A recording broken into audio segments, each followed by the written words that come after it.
그리스도 예수 안에서 사랑하는 성도 여러분, 여러분과 제가 알다시피 이 교회에서는 1년에 4차례 성찬 예식을 거행하고 있습니다.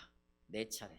바로 오늘 우리가 성찬 예식을 거행하는 날인데, 이 성찬 예식과 연결을 해서 저는 오늘 요한복음 6장의 말씀을 가지고 복음 설교를 선포하려고 합니다.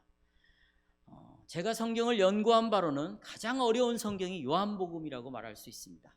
정말 요한복음은 어렵습니다. 굉장히 깊이가 있습니다. 특별히 오늘 우리가 설교 본문으로 선택한 요한복음 6장 52절부터 59절의 말씀은 참으로 어려운 말씀입니다.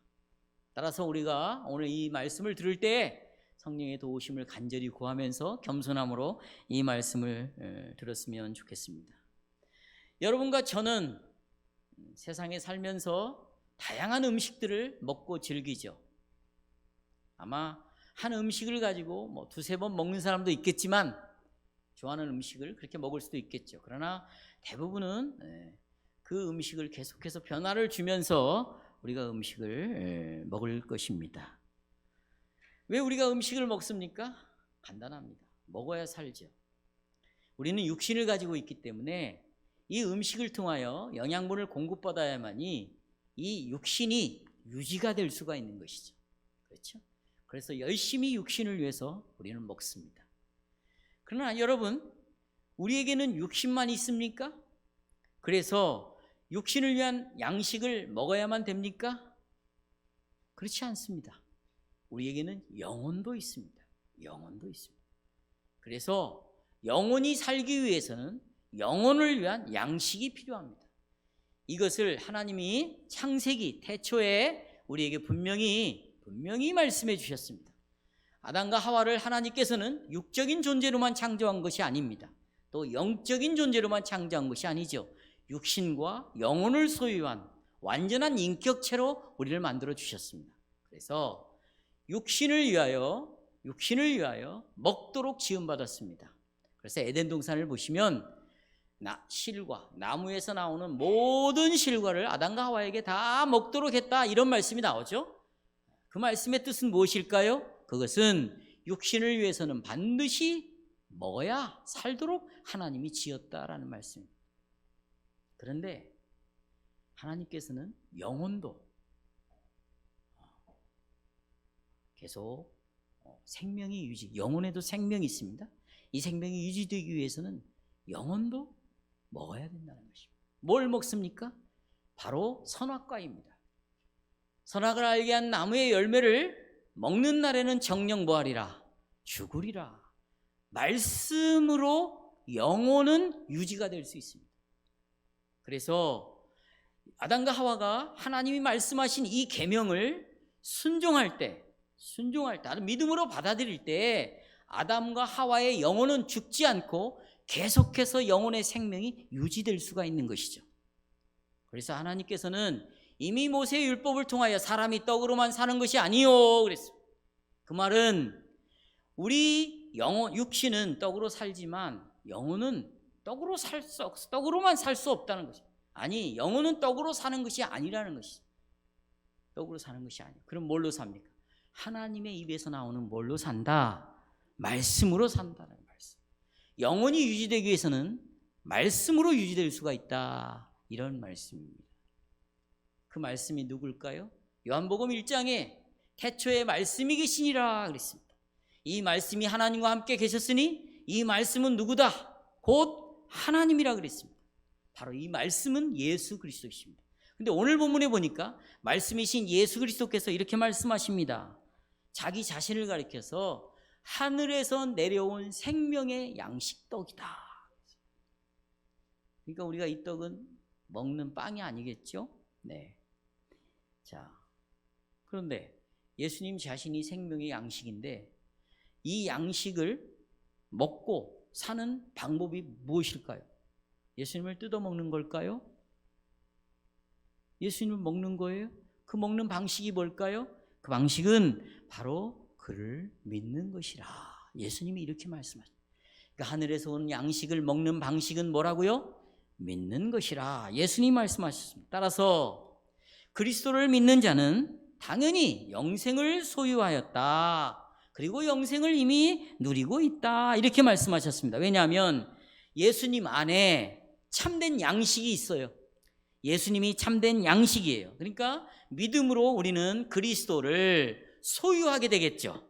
자, 믿음으로 누구를 소유해요? 그리스도를 소유하게 되기 때문입니다. 자, 그리스도를 믿는 자는 이미 생명의 양식인 예수님을 먹은 것이나 다름이 없다. 다시, 예수님을 믿음으로 받아들인 자는, 나는 예수님을 믿습니다, 나는 예수님을 받아들입니다 하는 자는 생명의 양식인 예수님을 이미 먹은 사람과 같다. 그러면 그 사람은 이제 무엇을 먹고 영원히 유지될까요? 예수님을 먹고 영원히 유지가 되겠죠.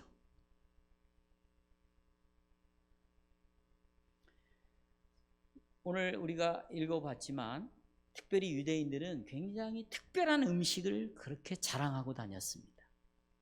그 양식이 뭡니까? 하늘에서 내려온 만나였어요. 근데 오늘 49절에 보니까 예수님이 이렇게 말씀하십니다. 너희들이 하늘에서 내려온 그 만나라는 양식을 먹었지 않냐? 특별한 양식이다, 기적 같은 양식이다. 그러나 먹고 다 죽었다. 여러분 지금 아침에 식사하고 오셨어요? 아마 드시지 않은 분들은 굉장히 배가 고프실 텐데, 여러분이 이렇게 즐겨 먹는 양식들 굉장히 중요하죠. 그러나 여러분, 양식을 먹어도 죽어요. 이건 평범한 말입니다. 그런데 이것은 이해하기 어려운 말입니다. 사람들은 악착같이 살기 위해서 양식을 먹습니다. 음식을 먹습니다. 더 좋은 건강, 더 오래 살기 위하여 특별한 음식들을 또 먹기도 합니다. 그러나 죽는다는 거예요. 여러분이 입고 있는 옷, 여러분에게 이 옷은 생명을 줄 수가 없고, 여러분이 먹고 있는 이 음식은 아무리 좋은 음식이라도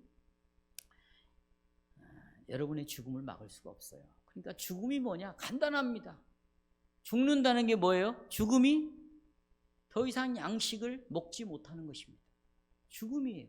살아있다는 거 뭐예요? 계속 양식을 먹는 것이에요. 예수님이 말씀하셨어요. 하늘에 내려온 만나를 너희가 그렇게 맛있게 먹었지만 그 양식이 너희들을 살리지는 못했다. 그 양식을 먹고도 다 죽었다. 그거죠. 그러니까 한마디로 그 양식은 영원히 죽지 않은 양식, 영원히 죽지 않게 만드는 양식을 설명하기 위하여, 나타내기 위한 하나의 표가 이들이 먹었던 만나였습니다. 그리고 하늘에서 내려온 참 생명의 양식인 나를 먹는 자는 죽지 않는다. 또 만일 죽었다 할지라도 그는 예수님이 양식이니까, 그 생명의 양식, 영원한 양식이니까 그 예수님 때문에 너희들은 다시 살아날 것이요 영원히 살 것이다. 요한복음 11장에서 말씀하고 있습니다. 자, 이제 저는 앞에 짤막한 부분에서 하늘로부터 내려온 참된 양식을 말씀을 드렸는데, 예수님은 이제 참된 이 양식에 대해서 조금 더 구체적으로 설명하는 거예요. 양식이 더 뭐냐? 51절 보시겠습니다. 자, 이제 핸드아웃 다 보시고 저는 성경을 쭉 풀고 오늘 설교를 마치려고 합니다. 51절 하반절에 보시면 생명의 양식을 더 구체적으로 설명하는데, 나의 살이 바로 세상을 살리는 생명의 양식이다 그랬습니다. 여기 나의 생명의 양식을 구체적으로 나의 살이다 그랬어요. 살. 이 살이라고 하신 이 말은 진짜 예수님의 살을 가리킬까요? 뭐죠? 바로 죽으심을 나타내는 말입니다. 이 살은 죽으심. 오늘 말씀에는 살에다가 또 한 가지 더 추가하는 말씀이 있어요. 살과 피. 그렇습니다. 이 피라는 말을 더하시죠. 이 말씀은 예수님께서 당신의 죽음에 대하여 말씀하신 것입니다. 살과 피는 예수님의 죽음입니다. 바울은 이걸 이렇게 설명했어요. 제가 이제 바울로 연결을 합니다. 바울은 성만찬에, 여기 지금 떡과 잔이 있죠, 여러분. 이 떡과 잔은 바울이 말합니다. 바로 예수님의 떡은 살이고 이 포도주는 예수님의 뭐다? 피다.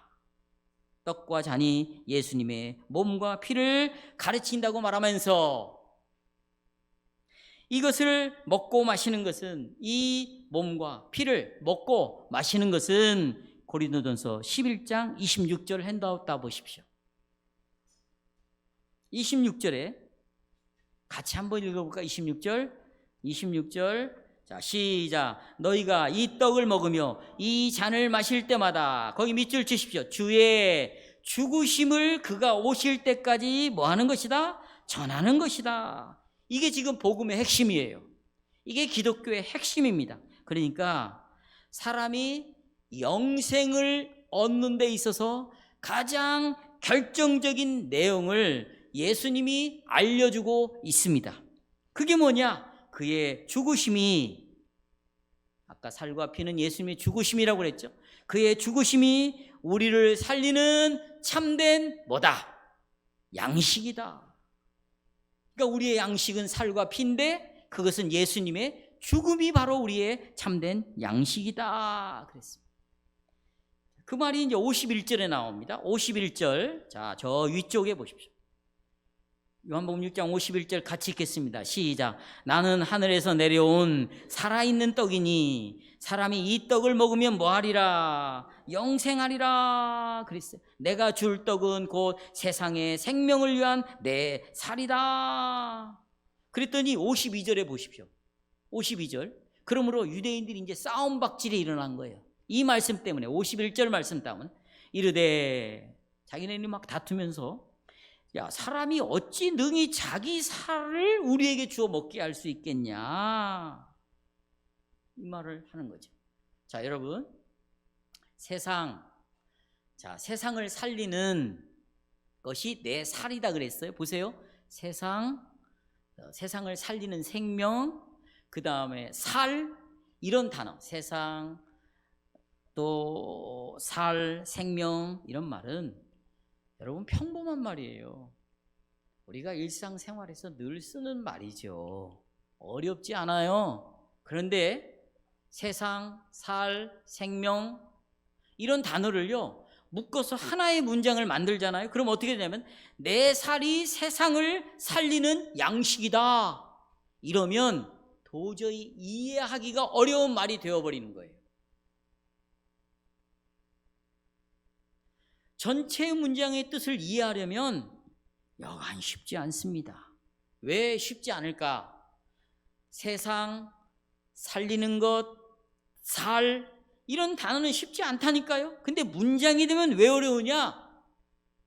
이게 우리의 상식으로 이해가 안 되는 문장이기 때문에 그래요. 어디로 이해가 안 돼요? 상식으로 이해가 안 되는 거예요. 여러분, 사람이 말이죠, 자기 살을 주어서 먹게 한다, 여러분의 살을 떼어가지고 먹게 한다, 이게 있을 수 있는 일이에요? 그리고 살을 떼어서 주면 여러분과 제가 그걸 받아 먹겠습니까? 또 그 살을 받아 먹는다고 해도 우리가 영원히 산다? 이걸 믿겠어요? 3살 먹은 아이도 이걸 받아들이지 않고 거부할 것입니다. 이것은 당시의 유대인들이 생각할 때 비상식적이고 비윤리적이고 말도 안 되는 이야기죠. 그러니까 다툼이 일어나는 거예요. 어떻게 이런 이해할 수 없는 말을 하는가. 그래서 자기네들끼리 여러분 서로 논쟁을 합니다. 여러분, 요 고린도전서 1장 18절 말씀을 아십니까? 예수님이, 사도 바울이 이렇게 말했어요. 십자가의 도가 멸망하는 자에게는 뭐가 된다? 미련하게 돼가지고 이들을 다, 십자가의 도가 이들을 넘어지고 자빠지게 하고 망하게 한다는 거예요. 지금 예수님께서는 십자가의 도에 대하여 아주 조금 희미하게 당신 자신의 살이 생명의 양식이고 이걸 먹는 자는 영생을 얻는 자는 아주 기본적인 조금 희미하게 십자가의 도를 말했을 뿐인데 벌써 이 말을 듣고 다 넘어져 버리는 거예요. 걸림돌이 되는 거예요. 그러니까 설교를 듣고 다 은혜를 받는다, 이것은 여러분 성경에도 없는 일입니다. 다 은혜 받을 수 없어요. 이 중에는 이 설교를 듣고 걸림돌이 되어서 받아들이지를 않고 거부하고 자빠지고 멸망하는 자가 있는 거예요. 그래서 이 복음 설교는 천국 열쇠라고 하는 것이에요. 복음 설교가 뭐라고요? 천국 열쇠. 이 말씀을 듣고 걸림돌이 되어 이 진리가 걸림돌이 되어 나를 넘어지게 하면 멸망으로 가는 것이고, 또 하나님이 은혜를 주셔서 맞구나, 이 말씀을 받아들이면 나는 멸망하는 것이 아니라 구원을 얻는 놀라운 일이 일어나니까 이 복음 설교 자체가 천국 열쇠이죠.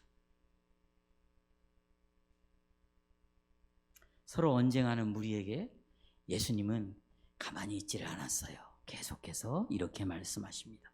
53절부터 55절까지 제가 읽겠습니다. 53절, 예수께서 이르시되 내가 진실로 진실로 너에게 이르노니, 살을 설명하는 거예요. 살을 먹지 아니하고 인자의 피를 마시지 아니하면 너희 속에 생명이 없다. 그러니까 성찬에 참여하지 않는 것은 보통 심각한 문제가 아니에요. 살을 먹지 않고 피를 마시지 않으면 네 안에 뭐가 없음을 나타내는 거다? 생명이 없다. 생명이 없다. 제 말이 아니죠. 자, 54절, 그러나 반대로 말합니다. 내 살을 먹고 내 피를 마시는 자는 그 사람이 이미 영생을 가졌다. 과거 시제죠. 또 마지막 날에 내가 그를 다시 살리라. 왜냐하면 그 사람이 영생을 얻었지만 육신적으로는 죽잖아요. 죽음의 문을 통과해서 이제 영원한 영생의 나라로 들어가는데, 그렇게 육신이 죽은 자도 마지막 날에는 내가 그 안에 영생이 있으니까, 예수 그리스도를 양식으로 먹은 자니까 내가 그를 다시 살려내겠다. 55절, 내 살은 참된 양식이요, 참자가 붙었어요. 내 피는 참 음료로다. 그러니까 가짜 양식도 있고 가짜 음료도 있다, 그 말이죠. 내가 너희에게 주어서 생명을 얻게 할 양식은 바로 뭐냐? 내 살이다. 내 살을 먹어야 생명을 얻게 하는 양식을 먹는 것이다. 내 살이 바로 그런 양식이다. 이런 말씀에 걸려 넘어져서 자기네들끼리 막 다투고 있는 이자들에게 예수님께서 말씀하십니다. 내 살을 먹고 내 살을 먹지 않고 내 피를 마시지 않는 자는 영생이 없다. 그러나 내 살을 먹고 피를 마시는 자는 영생을 누릴 뿐만 아니라 영원한 생명을 갖게 될 것이다. 그리고는 54절 마지막에 보면 마지막 날에 내가 그를 다시 어떻게 할 것이다? 살려낼 것이다. 그래서 영혼과 육체가 결합해서 영원한 생명을 누리게 될 것이다, 이 말씀입니다. 그리고 이제 56절 보십시오. 내 살을 먹고, 56절, 내 살을 먹고 내 피를 마시는 자는 어떤 일이 벌어집니까? 내가 내 안에 거하고 네가 내 안에 거하고 나도 그의 안에 거하나니, 살아계신 아버지께서, 57절, 나를 보내심에 내가 아버지로 말미암아 사는 것 같이 나를 먹는 그 사람도 나로 말미암아 살리라 그랬습니다. 앞서 말씀드린 영원한 생명은 살을 먹는 것인데, 이 살은 사람의 살이 아니라는 것은 여러분이 다 아시죠? 그렇죠? 예수님의 진짜 살을 먹는 것은 아니라는 거 여러분이 다 아시잖아요. 아까 우리가 말씀드렸듯이 예수님의 살과 피는 바로 무엇을 말하는가? 예수님의 죽음을 상징한다고 여러분 말씀을 드렸잖아요. 이 살과 피는 상시적인 의미와 전혀 다른 것임을 우리가 알 수 있습니다. 특별히 앞에서 참 생명의 양식인 그리스도를 먹는 방법은 바로 그를 믿는 믿음이라고 여러분에게 말씀드렸습니다. 그렇다면 내 살과 내 피라는 말은 예수님의 육신을 가리키는 말이 결코 아니겠죠. 내 살과 피는 예수님의 육신, 흐르는 피를, 또 예수님의 붙어있는 뼈 위에 붙어있는 살을 말하는 것이 결코 아니겠죠. 그렇죠? 또한 주의 살과 피를 먹고 마신다는 것도 문자 그대로 진짜 살을 뜯어먹고 피를 마시는 것이 아니라 바로 믿음으로 예수님의 죽음을 그대로 받아들이는 것이라, 이렇게 우리가 짐작할 수 있습니다. 다시 한번 믿음으로 예수님의 죽음을 받아들이는 것이 예수님의 살과 피를 먹고 마시는 것이다 라는 뜻입니다. 바울은 이것을 성만찬에 대하여 설명하면서 이렇게 말합니다. 자, 이제 고린도전 11장 24, 26절. 자, 24절부터 같이 한번 힘차게 읽어보겠습니다. 시작. 축사하시고 떼어 이르시되 이것은 너희를 위하는 내 몸 살이니 이것을 행하여 나를 기념하라 하시고, 그 다음에 식후에 또한 그와 같이 잔을 가지시고 이르시되 이 잔은 내 피로 세운 새 언약이니 이것을 행하여 마실 때마다 뭐하라 기념하라. 마실 때마다 나의 죽으심을 26절 시작. 너희가 이 떡을 먹으며 이 잔을 마실 때마다 주의 죽으심을 그가 오실 때까지 뭐하라 전하라. 여기 떡과 그 다음에 잔은 예수님의 죽으심을 가리킨다. 분명히 사도 바울이 또 말하고 있습니다. 단순히 우리가 살과 피 자체를 가리키는 것이 아니라 죄인을 위하여, 그렇죠? 죄인을 위하여, 죄인의 자리에서, 죄인을 대신해서 몸과 그가 흘린 피, 곧 죽음을 가리키는 것이 예수님의 살과 피다. 이 떡과 잔은 예수님의 피와 살을 상징하는 것인데, 다른 말로 말하면 이 떡과 잔을 먹고 씹고 또 이 잔을 마시는 것은 나는 예수님의 죽으심이 나를 위한 죽으심이요, 나 때문에 죽으신 것이요, 내 자신, 내 자리에서 나를 대신해서 죽으신 이 죽음인 것을 나는 받아들입니다 라고 믿는 사람은 예수님의 살과 피를 먹고 뭐하는 사람이다? 마시는 사람.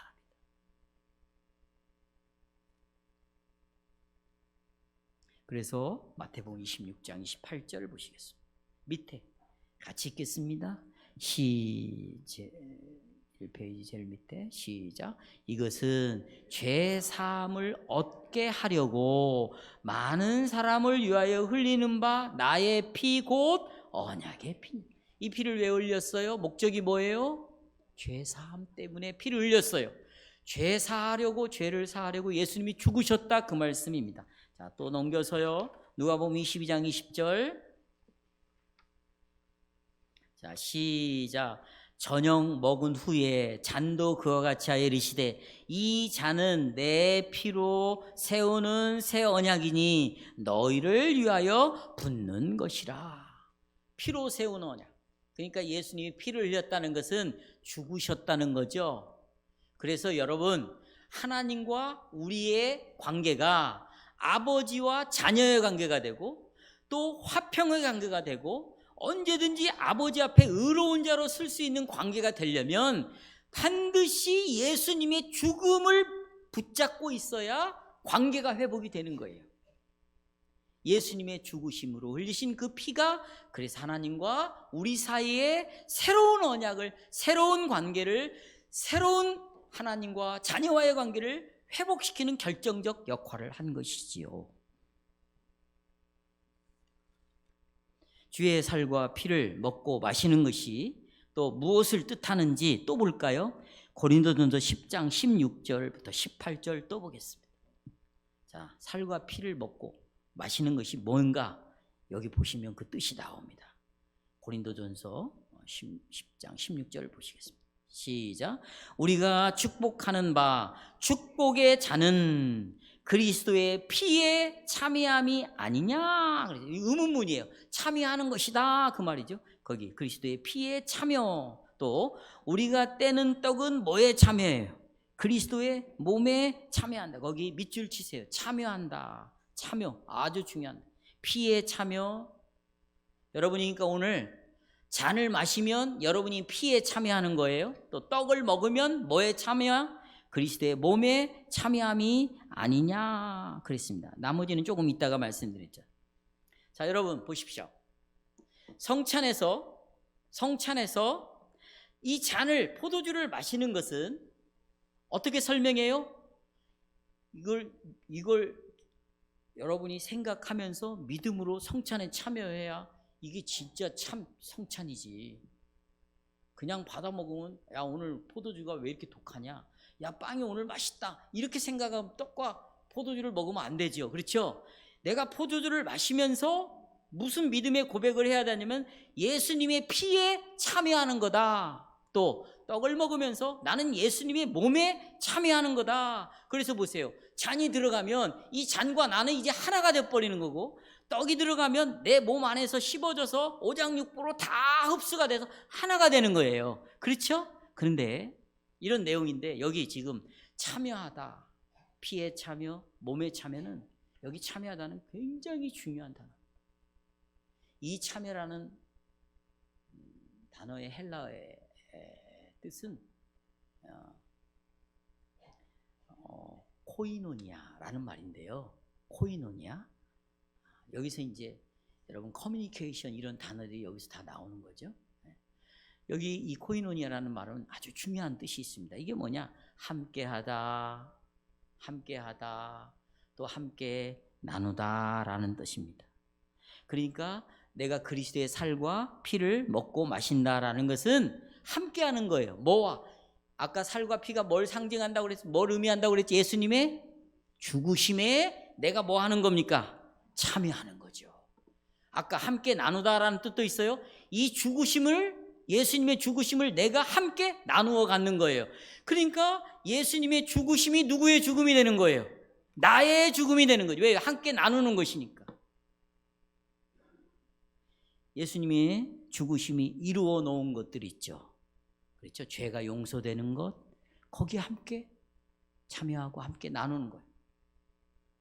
죄가 용서되는 것, 그 다음에 하나님의 저주가 끝나는 것, 또 하나님의 심판이 예수님이 대신 다 받았다는 것, 목마름이 해결됐다는 것, 벌거벗음이 다 이제 의의 옷으로 바꿔졌다는 것, 이런 모든 것들에 참여한다라는 말을 함께 나누어 갖는다. 뭘로 나누어 가져요? 뭘로, 어떤 방식으로? 믿음으로 나누어 갖는 것이다.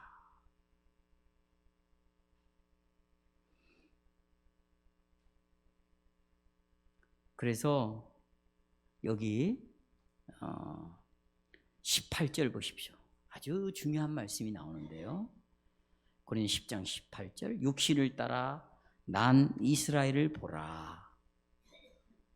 육신을 따라 난 이스라엘을 보라. 그들이 제물을, 이제 제단에서 제물을 먹는 자들이, 여기는 또 어떻게 말하냐면 제단에 참여한 자들이 아니냐, 제단에 참여하는 자들이 아니냐 그랬어요. 비록 옛날 이스라엘의 옛 그 제사 제도는 육신적인 차원에서 이루어진 거죠. 예를 들자면 동물을 잡았잖아요. 그 육적 차원에서 잡는 거예요. 일시적인 거죠. 그런데 그때 이 제단에서 동물을 잡는 이것은 그리스도의 제사의 역할을 구약시대 때 한 것이에요. 예수님의 제사의 역할을 구약시대 때 짐승으로 한 것이란 말이죠. 그래서 바울은 옛 제사의 예를 빌려서 설명을 합니다. 제물을 먹는 자들은 제단에 참여하는 자들이 아니냐라고 반문합니다. 그리고 제물을 먹는 것은 곧 제사가 드려진 제단에 참여하는 것이다. 거기서 제사가 드려지죠. 여러분, 구약시대 때 제단에서 제사가 드려지죠. 그러면 동물이 죽습니다. 그 제사를 드릴 때 제사에 참여한다는 것은 동물의 죽음에 내가 참여하는 거예요. 그러니까 동물의 죽음을 나눠 갖는 거죠. 그러니까 동물의 죽음이 누구의 죽음이 되는 거예요? 나의 죽음이 되는 거죠. 내가 죽어야 할 죽음을 대신해서 누가 죽었다? 동물이 죽었다. 이걸 지금 사도 바울이 예를 들어는 거죠. 우리가 그리스도의 살과 피를 먹고 마심으로 우리는 그리스도의 제사, 다시 말하면 그리스도의 죽으심에 함께 참여를 하는 것이고, 그의 죽으심을 우리가 함께 나누어 갖는 것입니다. 그 결과 그의 제사, 예수님의 제사가 곧 내가 드리는 제사가 되는 것이고, 예수님이 제물로 죽으신 죽음이 곧 누구의 죽음이 되는 거고 나의 죽음이 되는 것입니다. 그래서요, 사도 바울이 이것을 가리켜서, 자, 로마서 6장 6절 보시겠습니다. 우리가 알거니와 우리 옛사람이 예수와 함께 십자가에 뭐했다? 이게 지금 예수님이 십자가에 못 박혔을 때 나는 그 십자가에 함께 참여하였다. 그 죽으심을 내가 함께 나누어 가졌다. 그러니까 예수님 혼자 십자가에 죽은 것이 아니라 누구도 죽은 자가 된 거예요. 나도 십자가에 못 박혀 예수님의 죽음에 참여하여 나도 죽게 되었다. 이 말씀을 사도 바울이 하고 있는 것입니다. 그래서 성도 여러분, 그의 예수님의 죽으심이 이루어 놓은 모든 은혜롭고 그 수많은 복된 결과에 구원, 영생, 죄사함, 하나님의 자녀, 양자됨, 그 다음에 상속자, 이 모든 은혜의 결과들을 내가 이제 나누어 갖게 된 것입니다. 이것을 성도 여러분, 사도 바울은 이렇게 대입을 시켰어요. 한 사람, 아담 때문에, 아담이 범죄함으로 그에게 사망이 왔죠. 죽음, 정령 죽으리라 죽음이 왔죠. 그런데 우리는 아담의 참여함으로 우리가 다 나눠 가진 게 있어요. 죄를 나눠 가진 거예요. 또 뭘 가져? 죄의 결과는 뭐? 죽음을 다 나눠 갖게 돼 있어요. 그러나 보세요. 한 사람, 하나님의 아들 예수 그리스도로 말미암아, 그의 의로 말미암아 우리가 또 다 나눠 갖게 되었어요. 아담 때문에 사망을 나눠 가졌어요. 사망에 참여했어요. 죄 아래 있게 되었어요. 그러나 그리스도의 의로 말미암아 이제 우리는 의를 나눠 갖게 됐어요. 생명을 나눠 갖게 됐어요. 구원을 나눠 갖게 되었어요. 오늘 그것을 두 눈을 뜨고 똑똑히 떡을 씹어 먹음으로 경험하라는 거예요. 이 잔을 마심으로 네가 예수 그리스도에 참여하고 그 죽음이 주는 결과들을 나누어 먹어보라는 거예요. 그리고 이제 제발 방황을 끝내라는 거예요. 불신앙을 버려버리라는 거예요. 다시 믿음을 회복하라는 거예요. 믿음을 강화시키라는 거예요. 그리고는 죄와 싸우라는 거예요. 그리고 이제 하나님을 엔조이하라는 거예요. 즐기라는 거예요. 너에게 주신 복이 얼마나 위대하고 얼마나 놀랍고 얼마나 말로 표현할 수 없나. 이 사랑의 깊이와 넓이를 한번 보라는 거예요. 그러니까 여러분, 오늘 슬퍼하시면 안 돼요. 이건 축제예요. 감사해요. 여러분, 내가 늘 말씀드리죠. 우리는 불교 신자가 아니라고. 불교는요, 자꾸 자신을 바라보는 종교예요. 그래서 자신을 확인해요. 자신을 살을 찌우는 거예요. 설교를 들으면서도 혹시 나한테 무슨 말 하는 설교가 아닌가? 자기 자신을 자꾸 확인하는 시간이에요. 그렇게 생각하면 안 돼요. 우리는 우리 자신에게서 눈을 떼서 바라보세요. 주님의 죽으심이 나에게 준 축복이 무엇인가? 이것을 확인하는 시간입니다. 성도 여러분, 우리는 말씀을 맺겠습니다. 이 그리스도의 죽으심이 한 구절만, 고린도전서 제일 밑에 고린도전서 3장 10절에 보시면 결론입니다. 같이 읽겠습니다. 시작. 내게 주신 하나님의 은혜를 따라, 아까 이제 설명드린 거예요. 살과 피가 주는 은혜를 따라. 그 다음에 시작. 내가 지혜로운 건축자같이 터를 닦아둠에 다른 이가 그 위에 세우나 그러나 각각 어떻게 그 위에 세울까를 모아라. 함부로 세우지 말라는 거예요. 그 위에다가, 터 위에다가. 11절. 이 닦아둔 것 외에, 기초 위에 능히 다른 터를 닦아둘 자가 없으니 이 터는 곧 누구라? 예수 그리스도라. 자, 성도 여러분, 우리는 이제 결론을 맺습니다. 피 한 방울을 섞이지 않는 사람들이에요. 부모도 달라요. 피 한 방울 섞이지 않았어요. 하지만 그런 우리를 혈육보다도 더 강력한, 더 친한 것으로 우리를 하나 되게 했어요. 가족으로 만들어놨어요. 형제자매로 만들어놨어요. 그 묶어놓은 끈이 뭐냐? 예수 그리스도의 피와 뭐라는 것? 살이라는 것입니다. 다 같이 한 피와 한 몸에 참여하는 것을 통해서 믿는 자는 하나로 묶이는 것입니다. 이것이 없으면, 이 그리스도의 피와 살, 예수님의 죽음을 우리들이 믿음으로 붙잡지 않으면 교회는 절대로 하나 될 수가 없습니다. 아무리 우리가 100년, 1000년을 같이 예배를 드린다고 해도 우리는 하나가 될 수가 없습니다. 오늘날 많은 교회들이 이런저런 끈으로 교회를 하나로 묶으려는 시도를 많이 하고 있습니다. 선교라는 끈으로 묶으려고 그러고요, 전도로, 또 여러 가지 훈련으로 무슨 가수를 데려다가 또 하나의 합창을 만들어서 또 찬양을 하고 행사를 하고,